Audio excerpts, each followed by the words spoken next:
often, early, and every day. Also mentioned that y'all were locker room buddies. He also referenced you as Billy. So do y'all have any funny memories or any stories you want to share? Yeah, some of them probably maybe too hot for TV today, and we didn't have the internet or phones back then.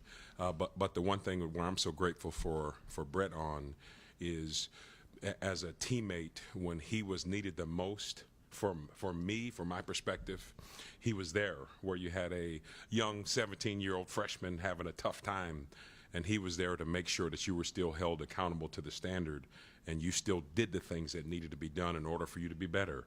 And that's why I really appreciate him today, because of the things he did when I was 17, 18 years old.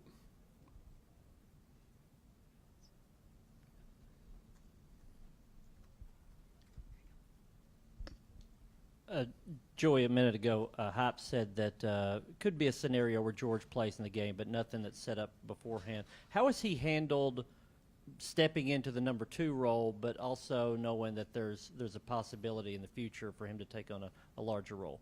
Yeah, George has done a great job. Well, when we first got to bowl prep, he was taking 2 reps too, so this didn't get just thrown on out of nowhere. He was a guy that we knew that we needed to take December and use it basically as a new spring ball for him so he could get started and start getting those reps coming out of that, hey, I'm a redshirt guy, and now I'm pushing into a guy that's going to be competing for playing time in the future.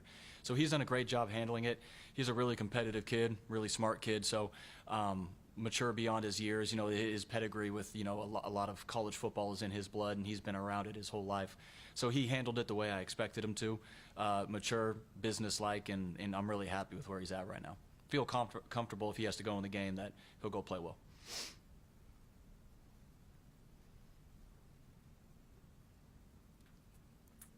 We've got time for a few more. Yeah.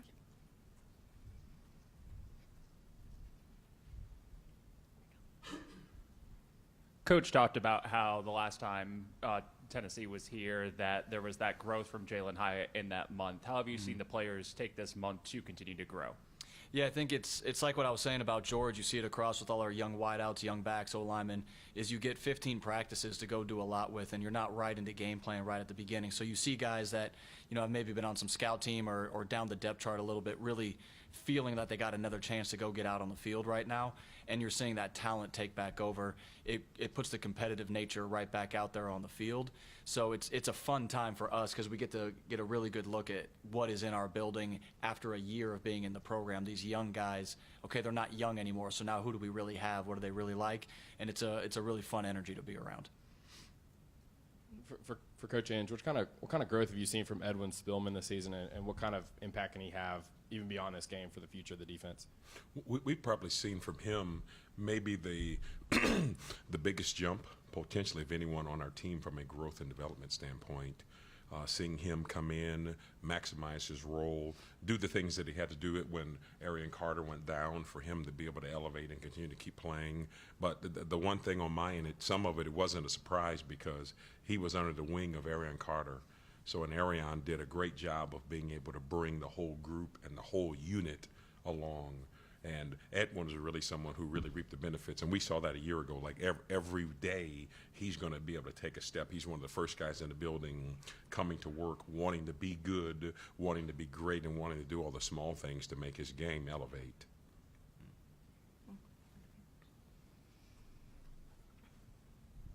Coach Inge, what stands out about the Illinois offense with Luke Altmaier and some of the receivers they have? Probably the biggest thing is Luke Altmaier has a very strong arm. Definitely can be able to make some of the throws down the football field, makes effective decisions, manages the offense very well, and each receiver has a very complementary game for each other, whether it's number 80, being able to get anything short, the other guys being able to go deep or being able to go up and get the football. So it's going to be a very good challenge for us and our back seven to be able to contain them and be able to play well for us on defense. Coach Inge, the Illinois Fighting Illini, they are last in the Big Ten in sacks allowed. You guys got 20 sacks out of your defensive line. How do you let those guys loose early, often, and control this Illinois offense? Sorry. No, and those are things that you have to be able to do to be able to get them into passing scenarios. And we could assume that they're going to do everything they can to try to stay out of some of those scenarios where we really have to be good is in what we call your transitional downs, where you can get some of your play action pass scenarios. So that's where we really have to go as we tell our players. That's where you have to go eat at that point in time and really get them behind the chains. Okay, and last question here. Another one for Coach Inge. You referenced the back seven and the challenges, facing a quarterback like this, knowing that a lot of youth, specifically at corner, are going to be needed to step up and play in this game. What have you seen from that group throughout the month of December?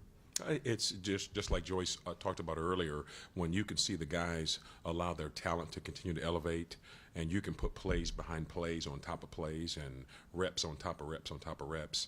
Now you can get the constant development that they've been getting. And as we've kind of told them messaging-wise, hey, you've been here for 1 year already. Some of them, they got here last December. So this isn't going to be very new for you. You just have to go play. You're playing for your state championship right now. So let's make sure you're ready to go play. You have to go execute, and you've got to go do your job. And we believe in them from a confidence standpoint. Awesome. That's the last question. Thank you so much, Coach Halsley and Coach Inge. Thank you all for coming out. There will be no interviews after the fact for this one, so we will see you all tomorrow at the game. Kickoff's at 4:30. Media, gates, and everything open at 12:30. Thank you very much.